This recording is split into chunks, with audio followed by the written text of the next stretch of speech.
各位街坊，你哋好啊！我哋係街坊會，我係主持人阿寶，我係阿 May，我係 Jackie。好，我哋咧今日再好高興邀請到 Catherine， 咁咧佢係一個好資深嘅register massage therapist 啦，咁佢做好多唔同名銜嘅，我哋不如等佢去分享下啦。大家好啊！我係 Catherine Chow。咁上一集講過啦，我都係一個新移民嚟嘅。咁我本身有2個小朋友啦，總共餵咗4年人奶。咁所以除咗我係 registered massage therapy 註冊按摩治療師之外呢，我亦都係註冊嘅母乳顧問 registered lactation consultants 同埋 doula。咁可能大家未知咩叫 doula 呢，就係陪產師，陪你去生仔嘅。咁上集我哋講過好多準備功夫啦。咁你哋有冇啲乜嘢想再問我㗎？我諗我哋都可以問下，即係新移民仲有啲咩關於生 BB 啊一啲嘅福利係大家唔知嘅呢？嗱，上集我有講過啦，就係你哋咧就真係要睇清楚自己嗰個 extend health benefit 同埋你哋 healthcare spending account 裏邊有啲乜嘢 coverage， 咁咧就盡量善用佢，就喺懷孕期啦，或者係備孕嘅過程裏邊咧，其實都可以幫手去舒緩同埋去做好多訓練啊、準備工作嘅喎，甚至乎去令到你咧補身啊，各樣嘢都可以盡做到㗎。咁有一啲嘢咧，我今日想同你哋講嘅，可能真係都未必好知道，因為香港都未必聽過。咁就係其實咧，如果你哋去到陀 BB 啦，即係除咗你之前即係懷孕期有做 pregnancy massage， 咁或者有做運動咁樣。去到大概37週打後到啦，咁咧我哋加拿大咧就有個campaign 咧，即係政府有個 campaign 叫做 More Meals Sooner 嘅一個 campaign 嘅。咁其實佢就建議咧，我哋咧啲孕產婦咧，其實就可以早啲刺激定啲初乳上嚟咁樣，咁就揾專業人士咧教你咧點樣去刺激個乳房啦、按摩個乳房啦，然後咧就去可能將啲初乳咧收集喺一啲針筒裏邊咁樣嘅。咁但係咧呢啲咧就係唔係話你自己就咁捽啊，或者就咁自己擠啊咁樣就得嘅。咁其實最好咧就你哋要預早去 book 定啦，同埋 check 定究竟你book 唔 book 到政府嘅 LC 啦。如果 book 唔到嘅話，你可唔可以揾到我？例如我呢啲咁樣嘅license 嘅 therapist 啦，咁就可以幫你安排去教定你去點樣去收集初乳。咁呢啲情況咧，即係例如啦，你而家可能你係年紀比較大啲啦，可能知道可能會係要開刀生嘅，又或者可能有三高嘅，高血壓、高糖尿、高膽固醇嘅，又或者可能知道自己可能有甲亢啊，或者係糖尿病啊呢啲咁樣嘅 complication 嘅時候，咁或者係雙胞胎嘅時候，知道佢可能因為呢啲 complication 會令到你嘅奶咧上得慢嘅時候，咁就要做啲準備。咁加拿大政府都係好建議你哋係去揾專業人士去教你去點樣去做。咁你集定咗個初乳，咁你就可以雪定喺個雪櫃度。咁等 BB 出世之後咧，就有貨可以去俾到 BB 啦，係啦。係咪都係好難 book？要預早好多 book 㗎呢啲？其實喺加拿大咩都要預早。全部都係要一早 plan 定晒。同埋可能要即係一知道有咗就同 family doctor 講，因為可能有啲我知政府有啲 program 係 referral， 唔係我自己打個電話走上門就可以去申請嘅。咁但係又咁講話 RMT 或者物理治療師或者針灸師嘅服務係唔需要家庭醫生轉介嘅，你哋可以直接揾我哋咁樣。咁我哋亦都可以幫你直接喺你嘅保險嗰個 extend health benefit 咧去幫你 direct claim。咁你可能只需要係俾翻個差價我哋就得㗎啦。明白，好。咁啊，似乎咧好似當一個細路仔，即係一個 BB 落到嚟生咗之後咧，都好多嘢要考慮或者要準備喎，係咪啊？可唔可以 Jackie 你好似都有啲經驗分享下？即係當初第一個 BB 出世咗之後，你都遇到啲好棘手嘅嘢喎。棘手嘅就唔係話好多，不過咧，我覺得真係生第一個咧真係好緊張。因為你真係一個生命啊，大佬。咁所以其實即係不過我諗一個即係事後睇啦，就係其實冇一個人係真係完全 ready。咁但係到時其實就都係 OK 嘅。咁但係咁當然啦，即係講翻生 BB 啦。咁例如咧就一出世啦，第一個仔啦。咁因為喺醫院嗰度咧，即係出院之前都會做一啲嘅 test 啊咁樣嘅。咁例如有一個好得意嘅就係佢要做一個聽力測驗，出院之前，咁佢 fail 咗聽力測驗。幫 BB 仔啊，係啊，BB fail 咗。幾大啊？唔係一出世咯，啱啱出世就一出世即刻出世 fail 咗，嘅因為聽唔到嘢定係點？咩叫係聽 fail 咧？係啦。咁樣嗰陣時嚇到我喊啊，真係喊，因為話大家即係點算啊咁啊。咁原來好得意，原來點解佢聽唔到嘢咧？係咁係因為佢原來喺即係出世之前咧，佢已經飲咗啲媽咪嘅啲羊水係啦啲羊水，咁所以咧就喺度塞住咗，塞住咗。咁之後都係3個月到啊，翻去再做多次 test，咁就冇嘢。即係唔係一試定生死嘅。都仲有得係玩。係 OK，係咁除咗做呢個聽力，仲有冇啲仲有咩測乜嘢試做？我聽以前聽聞就係話第一下要聽到佢係咪喊啊嘛，哦喺呢個係咪都係咁噶？唔係咁有磅重嗰啲一定㗎啦。係啊咁另外一樣都有嘅，咁其實都要善用喺醫院嘅時間嘅，因為仲喺醫院嘅時候咧，你就咩都好近咧，咁咪就即係醫生啊啲嘢啊，可以啲 nurse 啊可以 refer 你去唔同嘅地方。例如嗰陣時，我太太都有去睇 lactation consultant，咁因為係喺醫院嗰陣時 refer 佢去咁啊，咁咪可能去2個禮拜咁樣。咁就同埋都唔使俾錢咯，係咪都 MSP cover？咁另一樣嘢咧就係好多時就係喺香港啊，或者啲老一輩又話，出咗世咧要坐月啊屋企啊咁樣，係啊係啊，呢個係 impossible，你係冇可能唔出街嘅，因為出世嘅 BB 咧，可能你又要帶佢翻去你個 OB 或者你 family doctor 啊，或者去 midwife 嗰度睇啦，咁你出街啦。咁因為好多嘢依樣嘅嗰樣啦，同埋睇啲 LC 啊咁樣都係出街啦，咁所以冇可能唔出街。哦，即係其實 BB 就係咧，即係一出咗世之後咧，其實即係就唔係我哋好似之前講有咩坐月啊、剩啊，或者食薑醋啊，有冇咁陪都有嘅，係咯咁都有食薑醋、煲薑醋嗰啲都有做嘅。咁當然你都有啲屋企人啊，有啲朋友啊幫手啊咁樣。係咁 Josie BB 仔都好多 appointment 係咪？好忙啊，生係啊，日好忙啊！其實頭一個月話咁快又即係去咗噶啦。咁所以其實都有一樣嘢好，即係同香港好大分別嘅咧，就係喺加拿大咧，我哋係有12至18個月嘅產假。係啦。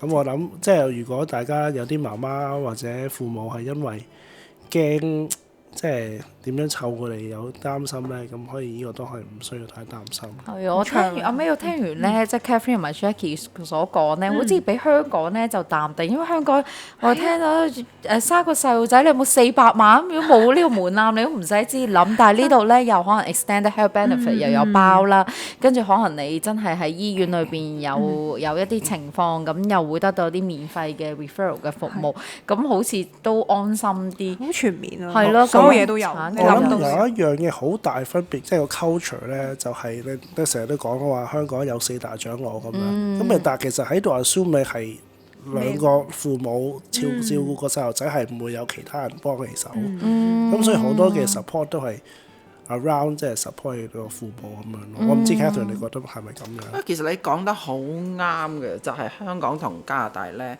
嗰個。第一樣嘢個 fundamental 咧就係個 maternity leave 咧前4後6同埋12到18個月嘅 maternity leave 已經係好大分別。第二樣嘢就4大長老或者工人呢度係乜都冇嘅，要靠自己嘅。咁所以其實好多時咧啲新手媽媽咧嚟到，即係佢哋好多時就係一面嚟揾我按摩，就一面咧就當我係一個產前班咁，一面按嗰陣時佢哋會問好多問題去問我。咁一啲好常見嘅問題咧，我都會好提醒佢哋嘅，就係例如。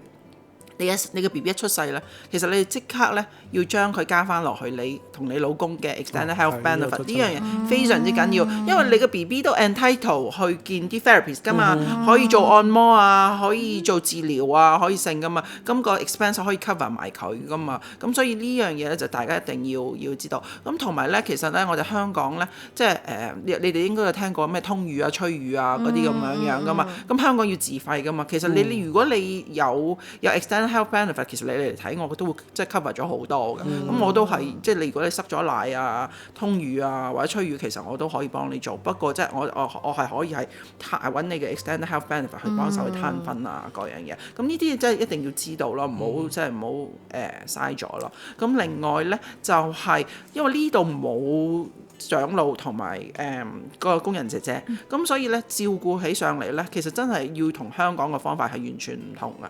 你唔好諗住話哇泵咗出嚟俾個工人餵奶樽，泵咗出嚟諗住可以睇到 BB 食到幾多，呢啲咁嘅心態咧，你越係用呢啲方法咧去做咧，你喺呢度咧就越難行嘅。最緊要係乜嘢咧？一個字 ，be lazy。你個 life 就會 be easy，越 lazy 咧，你個 journey 咧就會 easy 嚇。Be lazy。Yes， 點解啦？因為呢度乜人都冇幫手啊，所以咧要將個重心點咧，由以前喺香港擺晒落個 BB 度，唔係呢個重心點要擺翻落去個媽媽度。個媽媽一定要最方便、快、靚、正、簡、易嘅方法去照顧到呢個 BB。咁佢先可以維持到啊，因為冇人咧可以咧咁 handle 到咧，又泵又洗又餵，跟住又要掃風，跟住又不斷輪迴，唔使瞓覺咩？係啊，我自己覺得咧，有一樣我好記得嘅咧，就係即係護士啊、產前班人都成日都話，如果你覺得好 overwhelm， 如果你情緒好激動，你係可以擺低個 BB， 你可以唔理佢一陣嘅。其實it's OK，佢唔會死嘅。咁我諗呢個都係一個好大嘅，即係一個 relief 咯。因為可能好多時新手爸爸都覺得哇，咁脆弱嘅生命，即係得我哋兩個喺度照顧，或者甚至可能大家新移民，可能爸爸根本都繼續要揾食，唔可以放假，咁點算呢？咁呢樣好緊要咯，即係情緒方面要，即係你要大家都健康。即係 BB 仔都健康成長，你自己都要處理翻自己嘅心情。係啊，May 我都有聽過，因為咧其實即係兩位嘉賓分享都作為新手爸媽，好多時即係手停口停啦，有啲或者係咧，尤其是喺餵母乳方面咧，因為你都想將最好嘅俾 BB 噶嘛，咁有時你嘅份量啦，又或者係困唔困難啦，好多因素咧令到佢哋無形中其實好大壓力咯，咁樣樣。香港人都好大壓力嘅，通常都係好緊張咁樣。係啊，都容易理解嘅，尤其是即係你進入咗人生另一個階段啊嘛，咁樣樣。係啊，咁我又想問下兩位落手爸媽啦，咁啊，其實當初知道即係譬如見到 BB 落嚟世界嗰一下有咩感覺啦？咁又或者之後即係起碼譬如你就算12至18個月好啦，你 maternity leave 即係可以令到你忘記工作先，將工作暫時擺低一邊。咁但係有冇啲咩困難或者挑戰係可以同大家分享下㗎？我覺得。第一個可能要認清嗰個困難呢，就係盡量即係 natural 咁去生 BB。你唔好諗住聞多啲笑氣，打 epidural，止痛，你會好。其實咧，盡量越少啲嘅 intervention 咧，你嘅生嘅過程順咧，咁你之後條路就會越易行。你越多呢啲咁嘅複雜嘅嘢咧，你就越難行。之後點解咧？因為咧，其實呢個初生嬰兒一出世咧，佢咧係會好清醒嘅。佢有3個鐘頭好清醒嘅階段。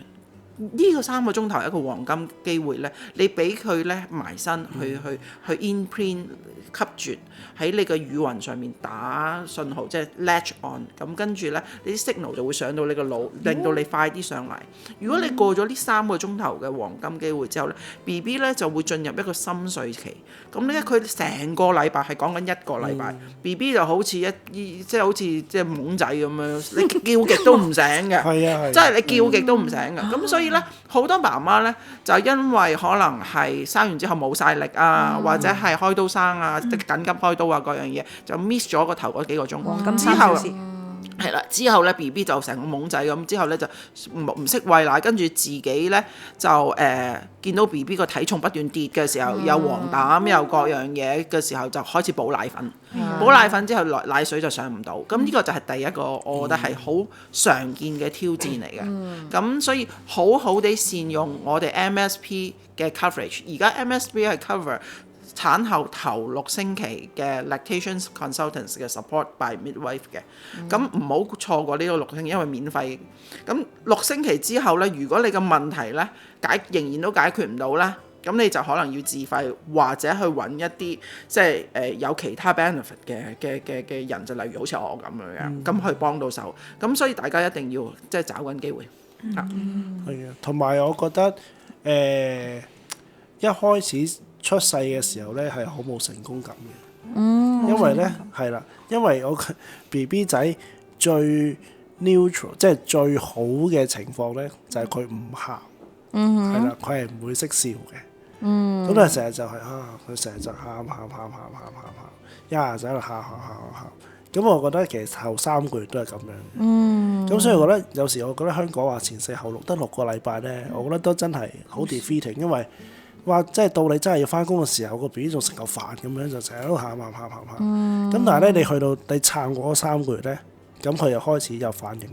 即係佢開始要笑啊，開始同呢個世界 interact 啊，即係手腳會開始喐啊，會即係 explore 下自己啲手腳係點樣啊咁樣，你就覺得開始即係有少少成功感啦，開始喂，即係好似都埋到岸啦咁樣。捱過咗，係啊，捱過咗最難捱。咁3個佢哋係咁喊係因為即係對個環境好陌生啊，定係點樣而你觀察啫？但係其實咧 BB 咧一出世咧，其實頭幾個月咧，其實係唔係都喊？咁但係喊裏邊咧，點樣去分辨咧？佢喊係有咩目的咧？呢個係我哋叫做 demand cue，其實係好緊要。所有新手父母都一定要學清楚。咁我哋一般咧，我哋會去教啲新手爸媽，從佢嘅喊聲去分辨究竟佢幾時要食嘢，幾時要瞓覺，幾時係肚風，幾時係唔聚財，幾時係要做一啲乜嘢嘅配合措施。因為你諗下，如果佢明佢喊嘅時候，佢話俾你聽佢要食，你就當佢係瞓覺，你就塞佢瞓覺。哇！佢如果要話俾你聽佢要瞓覺嘅時候，你就當佢要食嘅塞支奶俾佢。咁你成個 loop 咧就會亂晒。咁呢度除咗你講話產期即係產假期即係唔同之外呢，其實即係因為我哋有咁長嘅產假呢，其實我哋好多嘢我哋係唔需要做。例如啲乜嘢呢？香港好 common 嘅 practice 就係前4後6嗰時候泵奶泵到個雪櫃滿晒，儲定晒貨。其實如果我哋仍然用呢個心態擺落呢度呢，其實就好慘嘅。喂，大佬咁多冰奶好難搞噶嘛，當自己整牛啊嘛，係好辛苦噶嘛，係咪先？咁點解唔埋身搞掂呢？咁樣咁同埋 BB 頭先你有講過啦，話 BB 好似手腳嘅，即係要慢慢去 develop 啊各樣嘢。咁既然我哋 extended health benefit，BB 都有 cover 噶嘛，點解唔可以用盡呢啲 cover， 帶 BB 同專業人士去做運動，去做 body work？呢啲香港係唔知嘅，唔覺得 BB 可以有呢啲咁嘅 benefit 㗎。咁但係其實呢度係可以嘅，即係除咗聽力嘅測試之外咧，其實其他啲訓練我哋都可以幫佢哋做。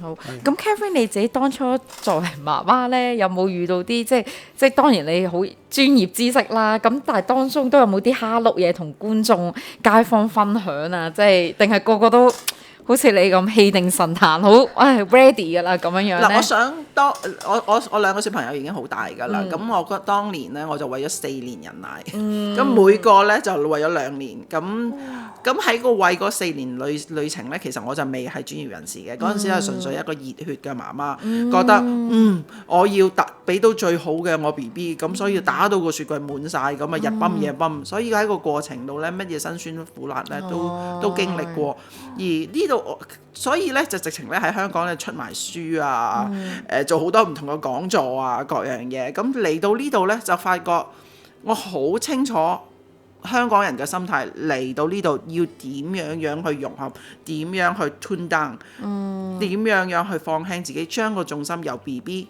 擺翻落去自己。你要愛自己，你要舒服，要開心，要 relax，你啲奶先出嚟㗎。你越係望住個樽快啲啊，泵，越唔出奶㗎。你越係死捽佢呢，就越痛呢，就越唔出嚟。你越係忍啊，明個 BB 喺度食奶，你覺得好痛啊，你喺度死忍呢，啲奶係唔出㗎。BB 仲會咬到你幾嘢添。咁所以你一定要愛自己嘅時候，就係喂，我點樣可以舒服嚇佢餵奶嘅時候，我可以瞓覺。點樣可以呢？最少嘅家務可以做到，唔使洗奶樽，唔使洗奶泵。點樣可以慳水慳力？點樣可以慳到最多錢？嗱，你哋知唔知道而家一罐奶粉幾多錢？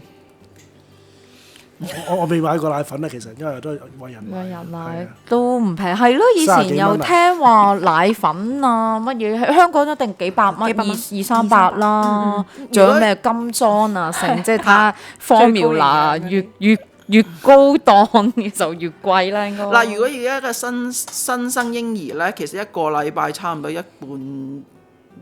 罐奶粉嘅，幾十蚊嘅，60-70蚊。哇！即係啲牛奶金都真係攞嚟買奶嘅。係啊，咁你諗下60-70蚊你食4罐，咁即係其實都好金啊下。仲有就係你飲即係奶粉嘅時候，其實相應嘅 medical conditions 又會 complicate 多啲，例如肚痛啊，各樣嘢又好麻煩啊，便又唔通啊，屙唔到啊嗰啲咁，睇醫生嘅費都唔即係都好麻煩嘅。咁所以其實餵人奶其實深刻喺呢度。真係可以幫你慳到錢嘅，係自然嘅方法最好都係。同埋你有保險嘅情況下，咁如果你知道呢度好多保險都即係呢度好多公司都有個 service 都 cover 得幾 extensive 噶嘛，咁其實佢每個星期或者每個月嚟2次通下乳啊、按下摩啊，個人放鬆啲啊，啲奶水順啲啊，其實可能仲平過嗰啲奶粉嘅。係阿 May 都講得好好啊，因為咧頭先我聽嘉賓即係佢哋分享咧，就係其實即係作為新手爸媽啦，可能佢哋個壓力咧個來源唔好再 focus 咁多喺自己做得點樣樣，而係可能好似 Jessie 所講，容讓自己可能會有啲放低個 BB 出錯嘅機可能性係正常噶嘛。咁亦都可能係接可能頭嗰3個月啊，或者4個月啊左右係唔係好知要摸熟同一個 BB 佢未識講嘢，點樣去溝通啦，點樣 break 佢哋啲 mind 啊、啲 cues 啊咁樣樣。咁我哋又想問下啦，即係喺男士角度啦，因為即係點解今日都邀請咗兩邊嘅嚟分享咧？因為都想知道，雖然生仔係由女士嗰度生啫，咁但係喺男士角度嚟講，即係可能當初點可以幫提供情緒價值俾太太啊？因為都知道，即係我諗。都聽到好多身體不適，又作嘔作悶啊，又荷爾蒙失調咁樣，好辛苦。爸爸點樣去幫助太太嗰陣時？我執生咯，自己都做人，即係好難講喎，個個都唔同。因為我都認識，即係又或者係我太太啊，或者其他同事啊，有啲人就好，即係頭3個月好多 morning sickness，成日都嘔嘅。有啲就係。冇事嘅咁我諗就係做個 support 喺側邊啦，唔好成日加把嘴啦，係啊，因為即係我諗男性咧都好習慣係 problem solve 嘅，即係可能係太太話我點啊，咁你就諗個方法去解決個方法，其實。鬼唔知咩？喂，咁你有冇試下？即係嗱，例如喺度，如果又作嘔作悶，即係之前聽就話去西貢買 B 仔涼粉啊嘛解到。咁喺呢度你有冇做過啲咩話？聽過啲咩可以係解決到佢身體上面嘅不適㗎？或者太太有冇啲咩特別要求話，我一定要食到某一樣好刁撚嘅嘢咁樣？係咯。咁啊真係有冇啊？咁好。係下次要揾個第二個麻煩啲嘢先啦。係啊，咁但係即係俾多啲時間大家咯，俾多啲 grace 大家咯。不過加拿大都幾好，因為咧男士都有可以嗰個即係產假啦，就唔係好似香港得好短得幾日咁樣。咁呢度亦都冇話一定係男主外女主內，都有可能全職做爸爸啊。咁所以我覺得即係喺加拿大裏邊，其實個彈性都好大啊，對於個家庭分工啊。阿波華，你好似即係有啲街坊問過你問題想問嘅係咪啊？係啊，咁咧就係有街坊問到咧，就係佢擔心生完仔之後咧，行房經驗冇咁理想，擔心鬆弛嘅問題。咁我想睇下喺專業嘅角度點樣睇啦。嗱，其實咧生 BB 懷孕期同埋產後咧，我哋荷爾蒙嘅改變咧係好明顯嘅。咁生完 BB 之後，我哋身體嘅 estrogens 即係女性荷爾蒙同埋黃體酮素 progesterone 咧就會跌。咁與其喺個過程咧，我哋嘅prolactin 啦、泌乳素啦同埋個oxytocin 咧就會上。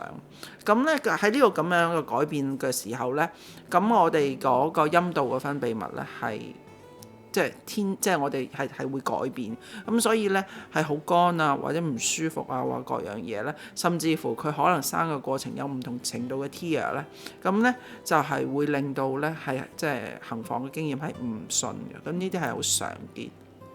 咁呢個亦都係為什麼我頭先一開始就講就話越冷靜越少 medical intervention，越生得順，你往後條路就會越行得好，因為你餵奶餵得好嘅時候呢，咁呢，你個子宮呢會收縮得順，正常。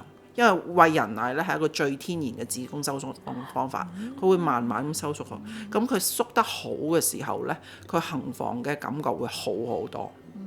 咁亦另外一樣嘢咧，就係亦都會比較少往後嘅 complication。但係我哋都見到好多媽媽咧，無論開刀又好，自然生又好啦，佢哋都有唔同程度嘅問題，除咗行房痛之外啦，hold 唔住啲尿，覺得成日都好急尿或者忍唔到尿，咁呢個好常見㗎。同埋就係話下體會痛，咁呢啲可能就係你個盆底肌有啲狀況。咁你亦都可以先揾咗我哋按摩治療師去睇翻究竟個問題係你本身嗰個肌肉或者嗰個 joint 骨架或者各樣嘢啲 posture 有問題，引致啲痛楚啊，定係話盆底肌有問題，然後做翻相關嘅轉介。因為好多時咧生嘅過程咧，成個 pelvis 咧個盆骨啊歪咗，咁盆骨歪咗咧，我哋好多時要幫佢扭翻正佢，咁等同埋將啲緊嘅肌肉鬆咗嘅時候，同埋強化翻弱嘅肌肉，咁呢啲情況咧就要揾翻專業人士去睇翻點解會係咁樣，咁然後就再轉介翻去盆底肌治療師，咁就佢哋咧就會做得好多層面㗎啦。咁如果你話係性交痛嘅時候，咁佢哋會睇翻究竟你係因為即係盆底肌嘅問題啊，定係話本身個傷口未愈合得好，啲 scarring 有問題，各樣嘢而衍生到嘅咧。另外一樣嘢咧，我亦都想提一提咧，就係香港比較流行，嚟呢度亦都好流行嘅，就嚟緊都好似好流行，就係紮肚呢樣嘢，有聽過係啦，有紮肚呢樣嘢。咁紮肚呢樣嘢咧，係要好小心去執行嘅，因為咧幾時紮啦，同埋你係順產同埋自然生紮嘅時間都唔同，或者各樣嘢，同埋紮嘅方法都唔同嘅時候咧，其實佢會令到咧你個身體個 core 咧係有啲狀況嘅。咁呢樣嘢同行房痛咧可能有關係㗎，因為嗰個子宮係可能會有唔同嘅壓力下垂咗，下垂咗之後咧可能會摩擦到嗰個子宮嗰個口啊。咁呢樣又係即係大家要留意嘅嚇。